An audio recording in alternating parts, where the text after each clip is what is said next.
राज्यों का चुनाव।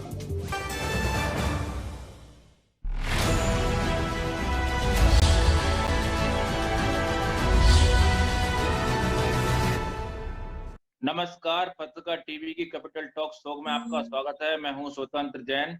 आज हम बात करेंगे स्टार्टअप पर। स्टार्टअप की बजट से क्या उम्मीदें हैं। प्रधानमंत्री मोदी ने जो कोविड-19 के दौर में आत्मनिर्भर भारत की जो स्वर्णिम सपना देखा है, उसमें अगर सबसे बड़ी कोई भूमिका निभा सकते हैं तो वो है स्टार्टअप। स्टार्टअप हमें वो बूस्ट दे सकते हैं जो कि आत्मनिर्भर भारत को जरूरत है। हमने पिछले दिनों देखा कि भारत में कोविड के बावजूद लगभग 12 और अगर मैं सही हूँ, आप लोग सही करेंगे मुझे, 12 अरब डॉलर का लगभग इन्वेस्टमेंट आया है। अ, और इसके पहले शायद 14 अरब रुपए का, माफ करिए, रुपए का इन्वेस्टमेंट आया है। तो भारत में इसके कोविड के बावजूद काफी इन्वेस्टमेंट आया है स्टार्टअप में। इसको देखते हुए माना जा सकता है कि भारत में जो स्टार्टअप का जो भविष्य है वो काफी कुछ सुनहरा है। तो इस पे हम चर्चा करने के लिए हमारे साथ जुड़ रहे हैं इस क्षेत्र के 3 एक्सपर्ट। हमारे साथ हैं परेश गुप्ता जी, जो कि global centre for entrepreneurship and commerce के फाउंडर और डायरेक्टर हैं। हमारे साथ हैं राजेंद्र लोढ़ा जी फ्रेशो कार्ट के फाउंडर एंड डायरेक्टर हैं। और आप का जो स्टार्टअप है वो एग्री जिसको आजकल बहुत रिलेवेंट इशू है, कृषि और जो किसानों के लिए जो भी उनको लॉजिस्टिक्स चाहिए, किसानों को जो भी हेल्प चाहिए, किसानों को जो भी मदद चाहिए, सेल्स से लेके मैनेजमेंट को, बीज से लेके किसी भी तरह की कंसल्टेंसी चाहिए, तो आप उसके लिए एक नया स्टार्टअप लेके आए हैं और आप काफ़ी अच्छी फंडिंग भी लेके आए हैं। हमारे साथ हैं टिकम जी, जो कि फ्रीका नाम से एक स्टार्टअप है जो कि ट्रांसपोर्टेशन और लॉजिस्टिक्स सेक्टर को डील कर रहे हैं, जो कि किसी भी इंडस्ट्री में, किसी भी अर्थव्यवस्था का एक बहुत सबसे केंद्रीय पहलू होता है। आप सभी लोगों का सर बहुत-बहुत स्वागत है। Thank you. तो सबसे पहले तो मैं आप दोनों के पास आ जाता हूं, क्योंकि आप लोगों ने बड़ी फंडिंग ली है कोविड के दौर में। राजन जी, टीकम जी, तो सर संक्षेप में बताएं कि आपका ऑर्गेनाइजेशन क्या है और आपको कोविड में कैसे आपको आप मजबूत हुए। यस, सो लाइक जिस तरीके से कोविड में क्या था कि एक टाइम जैसे ही कोविड आया, अचानक से लॉकडाउन हुआ, काफी चैलेंजेस आ रहे थे इन सारी इंडस्ट्री में। बट एग्रीकल्चर ऐसा था जिसकी वजह से चीजें चलती रही, लोगों को खाने की प्रॉब्लम नहीं हुई, ना ही लोगों को कभी ऐसा हुआ कि वेजिटेबल्स मिल नहीं रही है मार्केट में। तो इवन उस टाइम पे ऐसा था कि किसानों के लिए सीजन था, उनको मूंगफली उगानी थी, उनको मूंग उगाना था, बाजरा उगाना था। तो हमारा मॉडल ऐसा है कि फ्रेशो कार्ट के गांव में फिजिकल सेंटर्स है, डिजिटाइज फिजिकल सेंटर्स। लाइक आज फ्रेशो कार्ट राजस्थान में 40 सेंटर है 15 जिलों के अंदर। वो एक मोबाइल ऐप से मैनेज होते हैं। वहां पे कंपनी का एक एम्प्लॉय बैठता है, कोई भी किसान वहां आ सकता है, या कोई भी किसान कंपनी के कॉल सेंटर पे कॉल कर सकता है कि उसको जो भी खेती से रिलेटेड जानकारी चाहिए उसको मिलेगी। तो क्या होता था कि उनको सीड चाहिए होता। अब लॉकडाउन में इतना प्रॉब्लम आ गया था कि कोई भी इतना डर गए थे कि कोई बाहर ही नहीं जाना चाह रहा है। तो उस टाइम पे फ्रेशो कार्ट ने कम से कम ओनली लॉकडाउन के अंदर हम लोगों ने 10,000 के आसपास किसानों को होम डिलीवरी दी एग्री प्रोडक्ट्स की। इवन अगर उनको कोई खेती में प्रॉब्लम है तो वो फोटो लेके हमारे कॉल सेंटर के व्हाट्सएप नंबर पे भेजते थे, वहां से हम लोग उनको एडवाइजरी भी दे रहे थे। तो इस तरीके से हम लोगों ने फार्मर्स को बिल्कुल भी प्रॉब्लम नहीं आने दिया जो फ्रेशो कार्ट से जुड़े हुए थे। और कॉल सेंटर टीम के जो भी लोग थे घर बैठे हुए फार्मर्स के कॉल अटेंड कर रहे थे और उनको एडवाइजरी प्रोवाइड कर रहे थे। इवन इन द मार्केट तो लिंकेज पार्ट में कॉस्ट टू सर्विस क्या है? आपकी कॉस्ट टू सर्विस क्या है? मतलब आपसे कोई फार्मर जुड़ता है तो पहले तो फार्मर जुड़े, मतलब फार्मर आपसे स्टार्ट से जुड़े, मतलब उसको अपने आप में एजुकेटेड होना चाहिए और फिर उसकी कॉस्ट भी।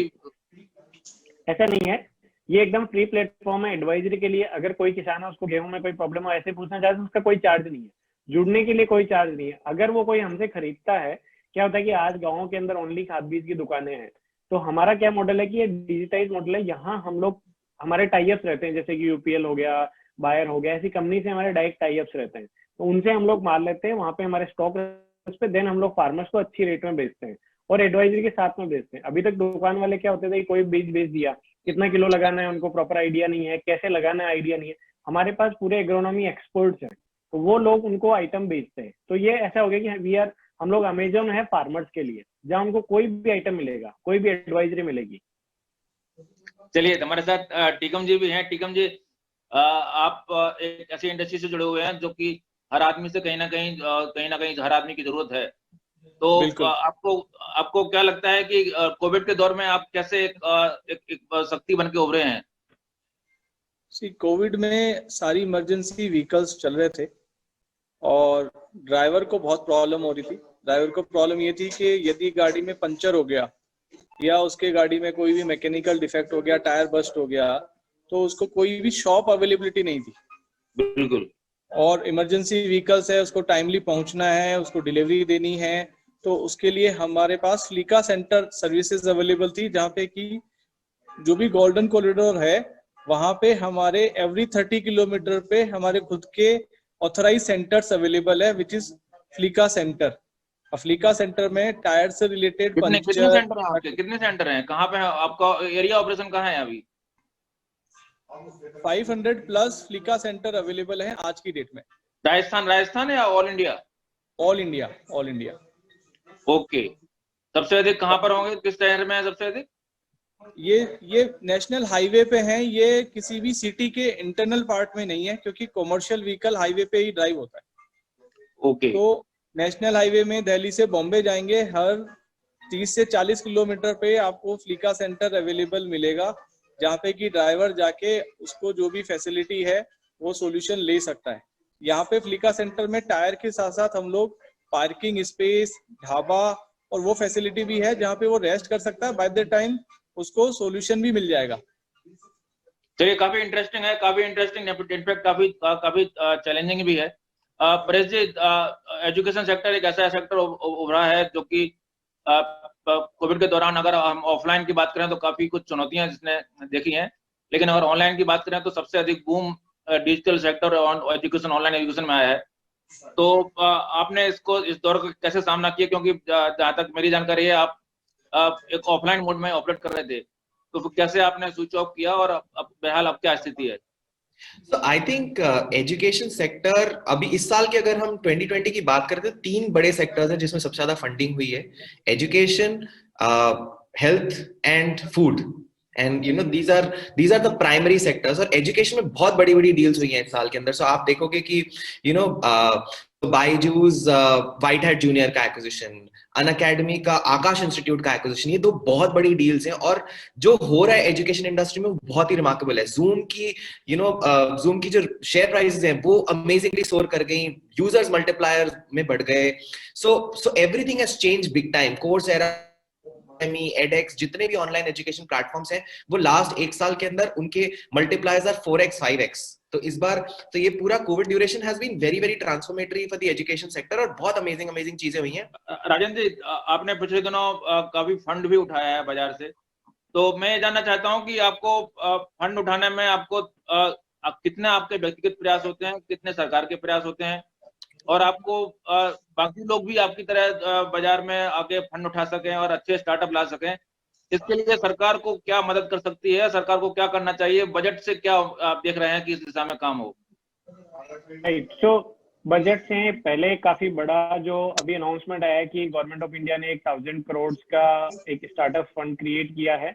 उसके अलावा गवर्नमेंट ने काफी अच्छा काम जो 10,000 करोड़ का फंड ऑफ फंड क्रिएट किया था, जिसका उन्होंने सिडबी को दे रखा था। और वो एक फंड ऑफ फंड था कि उन्होंने सिडबी को दिया, सिडबी बाद में अलग अलग इंस्टीट्यूशंस को दे रहा था, जिसके थ्रू वो स्टार्टअप्स में इन्वेस्ट कर रहे थे। नहीं तो ये जो फंड की घोषणाएं बार बार होती हैं, ये हकीकत में भी अमल में आती हैं कि सिर्फ जो है ना ये घोषणाएं रहती हैं और जो है उसके बाद अगली घोषणा का इंतजार होता है? नहीं, ये जो सिडबी का फंड ऑफ फंड्स हुआ है, ये एक्चुअल के अंदर स्टार्टअप्स में गए। आज इंडिया के जितने भी वेंचर कैपिटलिस्ट है, उनमें से आपको बहुत सारे ऐसे मिल जाएंगे जिनके पास कुछ ना कुछ अमाउंट सिडबी की तरफ से आया हुआ है, और सिडबी की तरफ से वही अमाउंट आया है जो गवर्नमेंट के 10,000 करोड़ के फंड ऑफ फंड से आए। अब ये बात अलग है कि उस 10,000 करोड़ का कितना परसेंटेज आया है, उतना डीप में लाइक जितना भी परसेंट, लेकिन आज की डेट में जो परसेंट आया उससे भी बहुत ज्यादा इम्पैक्ट क्रिएट हुआ है। इवन हमारे जो इन्वेस्टमेंट हुआ है, जैसे हम लोगों ने 10 करोड़ का फंड अभी रेज किया था, जो हमारा राजस्थान बेस्ड फंड है, राजस्थान वेंचर कैपिटल फंड, उससे हम लोगों ने, उसमें हाफ अमाउंट था। तो वो भी ऐसे इन्वेस्टर जिनके पास सिडबी से ऐसे इंस्टीट्यूशन से फंड आया हुआ है। उसके अलावा आप बड़े बड़े इन्वेस्टर्स का आज के डेट में नाम लोगे, जो भी नया इन्वेस्टर आ रहा है मार्केट के अंदर, सबके पास सिडबी से कुछ ना कुछ कमिटमेंट होता है। तो आई थिंक आज की डेट में अराउंड 100 और मे बी 200 ऐसे वीसी है जिनके पास सिडबी का कुछ ना कुछ एक्स अमाउंट है। एंड उनका अमाउंट कम नहीं होता, लाइक 100 करोड़ 200 करोड़ 50 करोड़ ऐसे अमाउंट में वो लोग इनको देते हैं। तो गवर्नमेंट का स्टार्टअप्स के लिए काफी ये सबसे बड़ा बेनिफिट ये रहा है। इसके अलावा जो स्टार्टअप इंडिया पॉलिसी है और जिसके थ्रू उन लोगों ने जिस तरीके से जो स्टार्टअप वर्ल्ड को ही प्रमोट किया है और उसको अगर आगे वैसे ही प्रमोट करते जाएं, लाइक एक तो फंड हो गया, इसके अलावा इंटरनेशनल पार्टनरशिप्स हो गया, बार बार काफी चैलेंजेस होते रहते हैं। जैसे कि एक बार एग्रीकल्चर का एक ग्रांड हैकाथन टाइप में उन्होंने ऑर्गेनाइज किया था जिसमें मैं भी एज ए मेंटर गया था। तो वहां पे उन्होंने स्टार्टअप्स को स्टार्ट लेके उनको मेंटरशिप देना और लास्ट में फंडिंग भी प्रोवाइड करना। इवन हम लोग अभी जैसे एक पूसा जो इंडिया का टॉप एग्रीकल्चर इंस्टीट्यूट है, वहां पे उनको उन्होंने एग्रीकल्चर के लिए जैसे थोड़े दिनों पहले घोषणा हुई थी कि हर एक स्टार्टअप को 25 लाख का ग्रांट देंगे और फेसो कार्ड भी उसका एक पार्ट है। तो इस तरीके से काफी स्कीम्स आ रही हैं और इवन एग्रीकल्चर के लिए तो स्पेशली फोकस स्कीम आ रही है। तो मेरा इसमें यही है कि जिस तरीके से चल रहा है अब ये है कि जो आज 10,000 करोड़ का फंड ऑफ फंड है उसका जितना % आगे आया है मार्केट में उसका डबल ट्रिपल और अगर मार्केट में आता है तो काफी अवेयरनेस होगी। और जो सेक्टर जैसे एग्रीकल्चर हो गया या और भी एजुकेशन सेक्टर हो गया, कोई सेक्टर जो कि अभी तक अनटच था, जैसे एग्रीकल्चर बहुत अनटच था, बट लास्ट 6-7 महीने में अराउंड लाइक $250 मिलियन की डील्स हो चुकी है अभी तक एग्रीकल्चर में। तो ऐसे पे और उनको फोकस करना चाहिए इस बजट में। बिल्कुल टीकम जी, राजन जी ने महत्वपूर्ण बात कही कि फंड की सरकार लगातार प्रयास कर रही है कि स्टार्टअप को फंड मिले, लेकिन सबसे बड़ा जो किसी भी स्टार्टअप को ग्रो करने की जरूरत होती है वो है इकोसिस्टम। अगर इकोसिस्टम सही नहीं मिलता है तो कोई स्टार्टअप फंड हो तो वो फंड भी जो है ना अल्टीमेटली सूख जाएगा। तो क्या आपको लगता है कि स्टार्टअप को कि इकोसिस्टम की दिशा में बजट में किस तरह की घोषणाएं, किस तरह की आप सरकार की ओर से इनिशिएटिव चाहते हैं आप? सरकार की तरफ से अभी कुछ इनिशिएटिव देखे हैं जो कि लॉजिस्टिक सेक्टर में है, क्योंकि ड्राइवर अवेलेबिलिटी नहीं है पूरे ट्रांसपोर्ट सेक्टर में और हर जगह कोई भी जो पहले ड्राइवर था वो अपने बेटे को ड्राइवर नहीं बनाना चाहता एंड उसकी वजह से बहुत सारा लेकुना रह गया है। उसकी ड्राइवर की ट्रेनिंग प्रॉपर नहीं होती है, ड्राइवर ट्रेनिंग में बहुत सारे इश्यूज हैं। इसके अलावा भी मैकेनिकल ट्रेनिंग, बहुत सारे स्किल्ड ट्रेनिंग रिक्वायर्ड है जहाँ पे कि फोकस होना चाहिए। गवर्नमेंट फोकस भी कर रही है, कहीं लॉजिस्टिक सेक्टर स्किल काउंसिल को उन्होंने इनिशिएट किया है, इसके ऊपर बहुत बड़ा फोकस होना चाहिए क्योंकि लॉजिस्टिक में बहुत सारे रोजगार अवेलेबिलिटीज रहती है और सब लोगों का जुड़ाव है। आज कोई स्किल्ड में है तो वो जाके कहीं भी नौकरी कर सकता है, मगर जो अनस्किल्ड मैन पावर है जो कि गांव में रहते हैं, अलग अलग उनका रूरल एरियाज में है, तो वहां पे उनको कैसे सपोर्ट दिया जाएगा, कैसे उनको बढ़ाया जाएगा, वो बहुत जरूरी है। हमने आज की डेट में यदि 500 सेंटर बनाए हैं और हर सेंटर पे 2 मैन पावर है तो मतलब 1000 लोगों का इनडायरेक्टली एम्प्लॉयमेंट बढ़ा है और उनको हमने फैसिलिटी दी है, उनको मोबाइल एप्लीकेशन की ट्रेनिंग दी है, बताया है कि इसकी वजह से आपका ये बढ़ेगा और हम नए नए फीचर्स लेके आ रहे हैं। वहाँ ड्राइवर की एंगेजमेंट कर रहे हैं, ड्राइवर रोड सेफ्टी, बहुत सारे कंपोनेंट है जिसको जोड़ के बढ़ाना चाहिए और गवर्नमेंट इसकी तरफ आई थिंक फोकस किया। और आगे वाले बजट में लॉजिस्टिक का बहुत बड़ा रोल है जहाँ पे कि उसको आगे लेके जाना। ट्रांजेक्शन अभी बढ़ रहे हैं तो ऑनलाइन ट्रांजेक्शन बढ़े हैं तो लॉजिस्टिक का ड्राइव जो इनिशिएटिव है वो बहुत ज्यादा है। तो बिल्कुल परेश जी, आपको डायरेक्शन में काम होना चाहिए उस पे।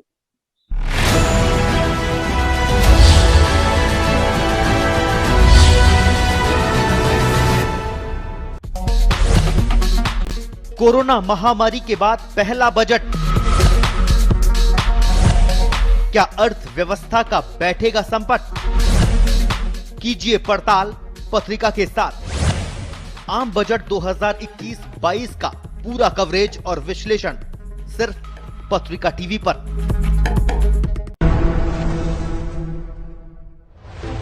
फेक न्यूज भी कोरोना की तरह हो रही है फास्ट वायरल। फेक न्यूज के मायाजाल में फंसकर उन्हें अंधाधुंध शेयर किया जा रहा है, जिससे भ्रांतियां फैल रही हैं। सूचना व जानकारी प्राप्त करने के लिए सबसे ऑथेंटिक सोर्स न्यूज़पेपर है। सही न्यूज पढ़ें।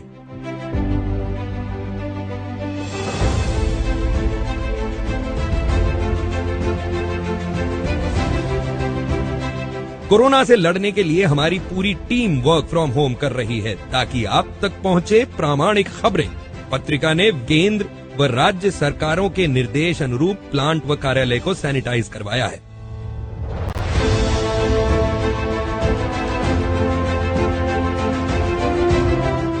यहाँ तक कि आपके घर अखबार पहुँचाने तक स्वच्छता का पूरा ध्यान रखा जाता है। पाठकों की सेहत व सुरक्षा के लिए कोरोना वायरस को लेकर राजस्थान पत्रिका खबरें प्रकाशित कर रहा है। आप निश्चिंत होकर अखबार पढ़ें। विश्वसनीय व प्रामाणिक खबरों के लिए राजस्थान पत्रिका।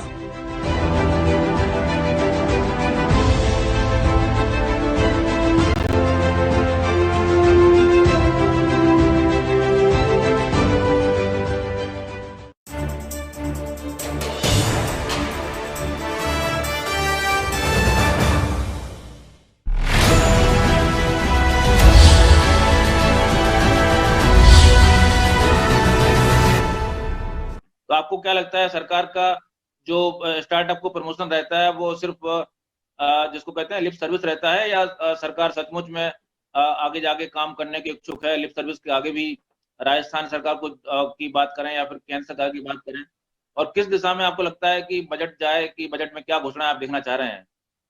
ओके, सो दो पार्ट्स हैं एंड आई थिंक मतलब मैंने पिछले 7-8 सालों में पूरा ट्रांजिशन देखा है, जिस तरह से गवर्नमेंट का इंटरवेंशन हुआ है सेंट्रल लेवल पे। आई थिंक जो स्टार्टअप का वर्ड है वो अपने आप में पॉपुलराइज करा है सेंट्रल गवर्नमेंट ने। आई थिंक एक बहुत बड़ी चीज है जो किसी को पता नहीं था, पहले कोई स्टार्टअप नहीं बोल रहा था। और हम I belong to this community, पुरानी वाली कम्युनिटी, जहाँ पे हम स्टार्टअप को अलग तरह से देखते थे और एक बहुत छोटी सी नीश कम्युनिटी हुआ करती थी।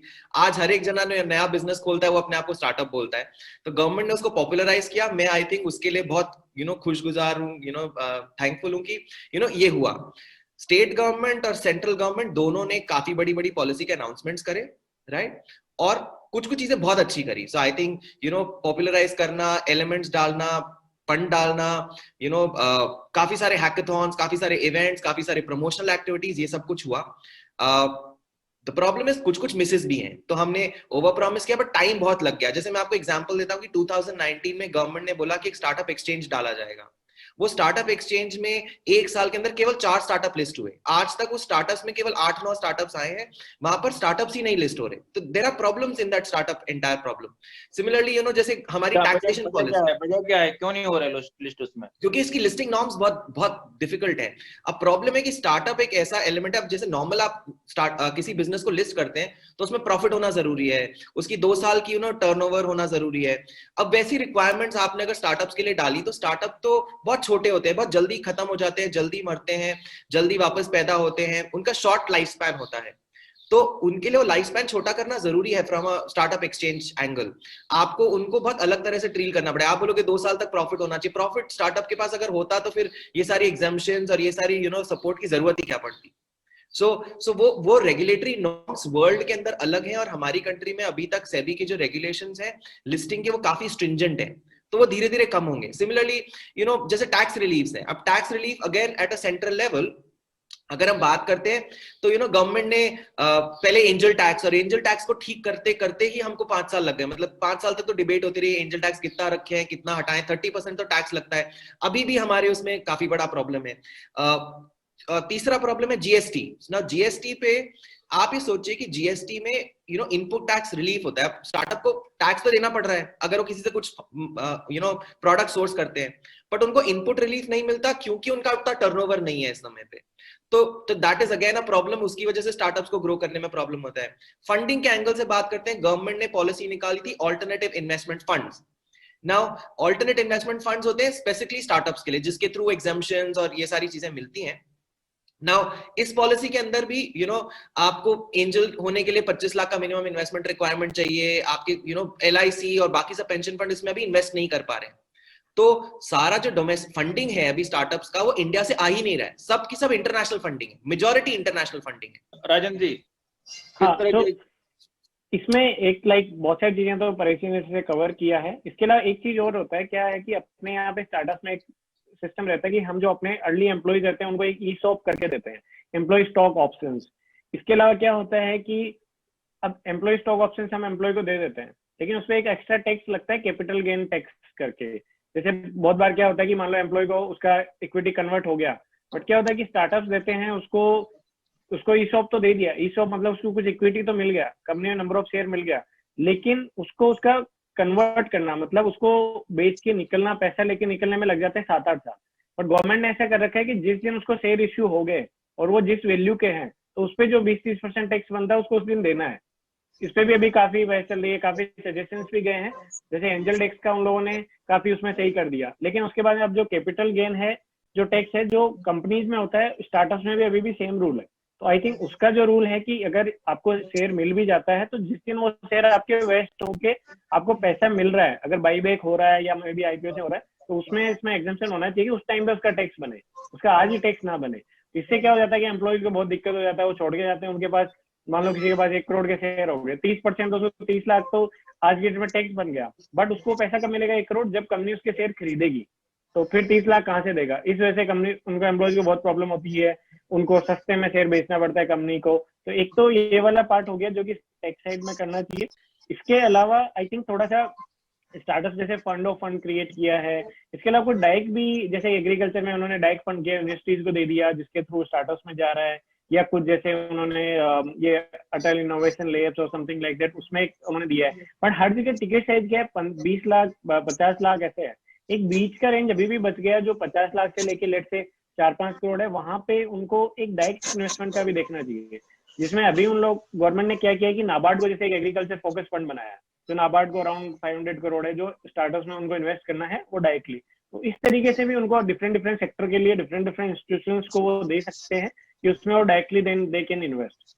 So मेरी तरफ से these are the like main point. स्वतंत्र जी, the limit is 25 crore, 25 crore की करंट लिमिट है, जो आप अभी एंजल टैक्स जितना एग्जम्पशन का लिमिट है वो 25 करोड़ का है। तो उससे ऊपर एक्सपेक्टेशन इसकी इसको 50 करोड़ करा जाए, एंड जिससे कि ज्यादा अच्छे इन्वेस्टमेंट्स और बड़े साइज के इन्वेस्टमेंट्स स्टार्टअप्स में आ सके। बिल्कुल। टीकम जी, जो आत्मनिर्भर भारत योजना है सरकार की, उसमें आपको स्टार्टअप की आप क्या भूमिका देख रहे हैं, और उसको देखते हुए आपको क्या चाहते हैं कि बजट में किस तरह की आपको अपेक्षाएं हैं कि घोषणाएं की जाएं? आत्मनिर्भर भारत में हम लोग अभी ऑलरेडी, जब इतना एम्प्लॉयमेंट, मैं फ्लिका को यदि देखता हूँ तो हमने ऑलरेडी इतने सारे जगह पे जाके फ्लिका सेंटर डेवलप किए हैं, उनको खड़ा किया है, उनके ऊपर लर्निंग डेवलपमेंट ट्रेनिंग एजुकेशन, उनको मार्केट प्लेसिंग देना, उनको बताना, वो सारा किया है, मगर उसका बेनिफिट नहीं होता है। मतलब as a startup we are just investing a money there, क्योंकि वहाँ पे पब्लिक फंड होना चाहिए जहाँ पे कि वो उसको सपोर्ट करे, उसको आगे बढ़ाए, नेक्स्ट लेवल की ट्रेनिंग में लेके जाए, उनकी स्किल डेवलपमेंट करे, उनका अवेयरनेस कैंपेन रन हो। हमारे पास जैसे आज ESI PF का एक बहुत बड़ा वर्किंग है, मेरे पास जो टीम है आज की डेट में 150 लोग हैं। तो यहाँ पे ESI PF का, उसके बाद में ट्रेनिंग जो मैं, क्योंकि जो भी मेन पावर हम लोग लेके आते हैं स्किल डेवलपमेंट में, और उसके बाद में हम उनको ट्रेनिंग देते हैं 2 से 3 महीने की, उसके बाद में उनको ले जाके ग्राउंड लेवल प्रैक्टिकल नॉलेज होता है, देन उसको लाइव वर्किंग करता है, तो 3 से 4 महीने का तो कॉस्ट हमारा ही लगता है। और उसके बाद में भी वो फ्लक्चुएट होता है, शिफ्टिंग होती है, शफलिंग होती है, बड़ी कंपनी आती है उसको लेके जाती है। तो बहुत सारे चैलेंजेस ऐसे हैं जहाँ पे कि हमको वहाँ सपोर्ट चाहिए लर्निंग डेवलपमेंट में, टैक्स का इनपुट चाहिए, टैक्स की क्लैरिटी नहीं है। जैसे आज यदि मैं किसी प्रोडक्ट में 28% का टैक्स है और यदि मैं उसको इधर सर्विस सेक्टर में ले जाके बिल करता हूँ, तो मेरे को क्लैरिटी नहीं होती है कि मेरे को 28% लगाना है या मेरे को 18% का टैक्स वहाँ पे देना ही देना है। स्टिल वी आर सेइंग कि वो 18% के सर्विस में आना चाहिए, क्योंकि we are putting a service. So some of the places बहुत सारी क्लैरिटी, बहुत सारा अवेयरनेस और स्टेप लेने की जरूरत है इस पूरे एंगल में। तो ओवरऑल अगर हम 2021 को देखें तो 2021 में आप क्या उम्मीद कर रहे हैं कि 2021 में, जैसे पिछले साल मतलब 2020 में 10 अरब रुपए का इन्वेस्टमेंट आया, तो 2021 में आपको कितना उम्मीद है कि कितना हमारे पास, और डील, लेकिन जहां तक मैं जानकारी है डील ज्यादा हुई है, इन्वेस्टमेंट कम आया है? नहीं, डील भी कम हुई है। सो इनफैक्ट डील का नंबर और कम, मैंने पढ़ा था कि शायद डील 20% ज्यादा हुई पिछली बार से। अब जो भी है 2019 में ज्यादा थी, 2020 में कम हो गई डील्स टोटल। ओके, इवन अगर डिफरेंस भी देखें, कम हुई है, अपॉर्चुनिटी एक्सप्लोर हुई है, बाहर से फंड भी आया है, and they are also exploring. जैसे आज यदि फ्लिका में है तो फ्लिका में ब्रिजस्टोन टायर ने फंड डाला यूरोप से, और वहां से उन्होंने पूरा एक्सप्लोर करके फंडिंग फ्लिका में दी है। तो हमारे पास अपॉर्चुनिटी है, इंडिया में बहुत बड़ा अपॉर्चुनिटी है, हब है, बस प्रेजेंट नहीं कर पा रहे हैं, उसका शोकेसिंग नहीं है, और राइट प्लेस राइट पर्सन से मीटिंग नहीं है। If you do that, definitely they are ready to invest. Paresh ji, इन्होंने बड़ी महत्वपूर्ण बात कही कि जो है ना, हमारे पास संभावनाएं बहुत हैं, लेकिन राइट प्लेस, राइट प्रेजेंटेशन और राइट अपॉर्चुनिटी मतलब कहाँ नॉक करना है वो आपको, उसमें क्या सरकार भूमिका निभा सकती है, क्योंकि हमारे पास अब बहुत कम समय बचा है। संक्षेप में ओके देखिए 3-4 बड़े सेक्टर्स हैं जिसको गवर्नमेंट को एक्सेलरेटर्स बनाने चाहिए, और मुझे लगता है कि जो फ्यूचर है उसमें technology, education, agriculture, health care, ये लास्ट ईयर के प्राइमरी सेक्टर्स थे, और ये अभी अगले साल और कंटिन्यू करेंगे, बहुत क्लियर है। तो ये अभी प्राइमरी सेक्टर्स हैं, गवर्नमेंट को इसके छोटे छोटे एक्सेलरेटर्स बनाने चाहिए, जिसके अंदर वो सिलेक्टेड स्टार्टअप्स को ले, उनको ढंग से प्रमोट करे, और सारी स्टार्टअप फंडिंग। तो आई थिंक मुझे लगता है ये एक बेस्ट तरीका होगा गवर्नमेंट को नेक्स्ट वेव में जाने के लिए। राजन जी, आपको क्या लगता है कि जो है कहाँ मतलब प्लेटफॉर्म, सही प्लेटफॉर्म मिल जाए आपको, कैसे अधिक बेटर फंड मिल सके, जैसा कि टीकम जी ने कहा, उसके लिए उस दिशा में सरकार क्या कर सकती है? आई थिंक सरकार सेंट्रल पे जो करती है उनको कुछ ऐसा पॉलिसी बनाना चाहिए स्टेट पे भी एग्जैक्टली वो सेम चीज इंप्लीमेंट हो जाए। अभी बहुत बड़ा डिफरेंस रहता है, सेंट्रल बहुत सारी चीजें कुछ कर देती है, गवर्नमेंट सेम गवर्नमेंट है तो हो जाता है, अदरवाइज डिफरेंट गवर्नमेंट नहीं होता है। तो आई थिंक एक तो सबसे बड़ा है कि उनको डायरेक्ट पॉलिसी बनानी चाहिए स्टार्टअप्स के लिए, उसमें कहीं पे भी या तो स्टेट गवर्नमेंट का रोल नहीं आना चाहिए, आए तो they should be bound to implement जो भी स्टेट सेंट्रल गवर्नमेंट से होता है। उसके अलावा जैसे अभी चल रहा है कि सीएसआर फंडिंग है, उसके लिए भी सबको बाउंड, थोड़ा बड़ी कंपनी जो कि आपको स्टार्टअप्स में fund as a CSR fund startups को प्रोवाइड किया जा सकता है, और वो भी चीजें डायरेक्ट इम्प्लीमेंट होनी चाहिए। So these are the suggestions. और जो सेक्टर्स हैं जो कि अभी तक अनटच है, उन पे थोड़ा एक्स्ट्रा फोकस करना चाहिए। आज ई कॉमर्स को आए हुए 10-15 साल हो गए, अब जो एग्रीकल्चर, हेल्थ, रूरल हो गया, टियर 2, 3, 4 सिटीज है, उनके लिए भी फोकस करना चाहिए। इवन लाइक एजुकेशन के अंदर अब स्टार्टअप्स का चैप्टर स्टार्ट पूरा डिटेल में होना चाहिए, कैसे कंपनीज बिल्ड करे, एक पूरा करिकुलम होना चाहिए, जिससे कि उनको तभी आत्मनिर्भर बन पाएगा।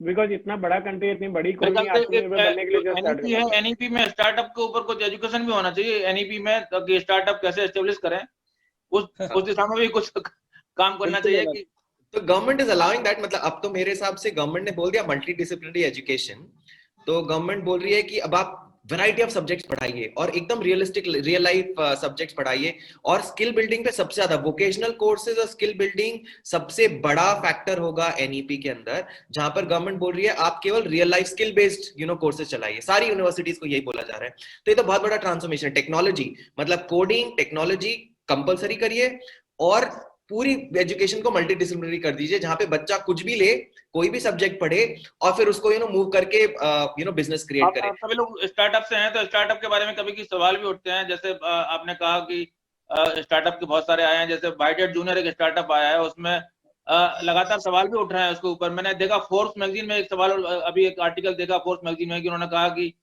स्टार्टअप की उसकी जो ना उसके बारे में जो भी कहा जाता है उसको सोशल मीडिया से बाहर कर दिया जाता है। तो इस तरह के सवाल भी उठ रहे हैं। क्या आपको लगता है कि इस तरह के सवाल को कैसे सामना करेगी आप लोगों की कम्युनिटी? देखिए आई थिंक मेरा आंसर तो बहुत सिंपल है कि ये केवल स्टार्टअप का केस नहीं है, ये सबका केस है। क्यों मैगी के साथ नहीं हुआ क्या? मैग्नीशियम, मतलब हम बोल रहे हैं वहां पे भी प्रॉब्लम है। आप कोई भी सेक्टर उठाइए, हम बोलते हैं नींबू की शक्ति, फिर उसमें हम एंड में स्टार मार्क करके बोलते हैं नहीं इट इज ओनली इंडिकेटिव। तो ये ऐसा कोई नहीं कि केवल बात है कि अब स्टार्टअप के पास पैसा तो वो भी कर रहे हैं। मैं इसको ये नहीं कह रहा कि सही है, वो गलत है, एक्चुअली गलत, रॉन्ग मार्केटिंग नहीं होनी चाहिए। और इनफैक्ट गवर्नमेंट ने एक बहुत बड़ा स्टेप उठाया है इस टाइम पे, जहां पर उन्होंने कंज्यूमर प्रोटेक्शन के अंदर ये बहुत क्लियर बोला है कि अगर आपने गलत मार्केटिंग करी है तो आप इमीडिएटली कंज्यूमर प्रोटेक्शन में जाकर के और क्लेम कर सकते हैं, और उसके क्लेम्स मिल रहे हैं लोगों को। सो ये एक बहुत बड़ा फैक्टर है जो गवर्नमेंट कंट्रोल कर रही है, और उसकी वजह से एडवर्टाइजमेंट अपने आप ठीक होने लग गए। तो यस स्टार्टअप्स गलत कर रहे हैं, मैं नहीं मानता कि स्टार्टअप नहीं कर रहे, बट बाकी सब भी कर रहे हैं। तो जैसे पैसा आता है, जैसे फंडिंग बढ़ती है और लोगों को अग्रेसिवली ग्रो करना होता है, तो ऐसे लास्ट क्वेश्चन सबसे एक कि आपको क्या उम्मीद है 2021 में कितना फंड आने वाला है भारत में, और क्या सबसे बड़ा अपेक्षा क्या है, एक अपेक्षा क्या है सर, जल्दी? So 10 times I think whatever we got from the 2020, like 10 times from there, and multiple investment with the different thought, and manufacturing में बहुत बड़ा इन्वेस्टमेंट होने वाला है। The new sector is अपेक्षा क्या है आपकी, सबसे बड़ी अपेक्षा क्या है बजट से? I think repeat it, कैसे? बजट से सबसे बड़ी अपेक्षा क्या है आपकी? एक सर मैन्युफैक्चरिंग में बहुत बड़ा कुछ इनिशिएटिव होना चाहिए, और जो सर्किट डिजाइन, सेंसर डिजाइन, और ये जो हमारा कोर जो अभी लेकुना है, उसको कहीं ना कहीं प्रमोट होना चाहिए, एंड मैन्युफैक्चरिंग के लिए उसका वर्किंग होना चाहिए। तो इसमें यह है कि उनका सबसे बड़ा focus like about the funding, अभी इंडिया में $10 बिलियन का हुआ है, यूएस में $166 बिलियन का इस साल फंडिंग हुआ है।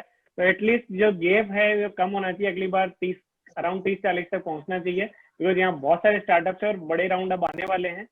और बजट से ऐसा है कि इनको फोकस करना चाहिए उस सेक्टर्स पे, एग्रीकल्चर में बहुत सारा ऊपर नीचे चल रहा है, तो ऐसे सेक्टर्स पे और एक्स्ट्रा फोकस करना चाहिए, जिसमें देख रहे होने वाला भी है। तो मेरा फोकस होगा कि डोमेस्टिक फंडिंग होनी चाहिए इंडिया में। तो इंडिया के इन्वेस्टर्स एफडी में पैसा ना डालें, बाकी जगह पैसा ना डालें, स्टार्टअप में पैसा डालें, एंड उसका amount of course you know as टीकम एंड और स्टार्टअप में पैसा डूबा तो क्या होगा?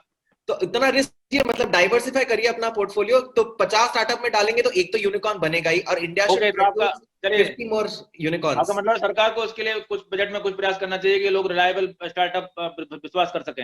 एब्सोल्युटली एब्सोल्युटली, मेरे साथ तो स्टार्टअप एक्सचेंज सबसे बड़ा फैक्टर होना चाहिए, जिसको स्टार्टअप एक्सचेंज बहुत बढ़िया इनिशिएटिव है, वो करना चाहिए। एब्सोल्युटली, इसको प्रमोट करना चाहिए। बिल्कुल। तो हमने देखा कि हमारे जो स्टार्टअप उद्यमी हैं वो पूरे उत्साह से भरे हुए हैं, और 2021 को उन्हें लगता है कि एक नया सवेरा होने वाला है स्टार्टअप की दुनिया में। आप सभी लोग इस चर्चा में जुड़े, उसके लिए बहुत बहुत धन्यवाद। उम्मीद करते हैं कि जो बजट होगा वो जिस तरह की वित्तमंत्री ने कहा है कि ना भूतो ना भविष्य किस्म का भविष्य होगा, वो सबसे अधिक स्टार्टअप को उस दिशा में प्रयास उसमें देखने को मिले। आप सभी जुड़े इस चर्चा में। नमस्कार।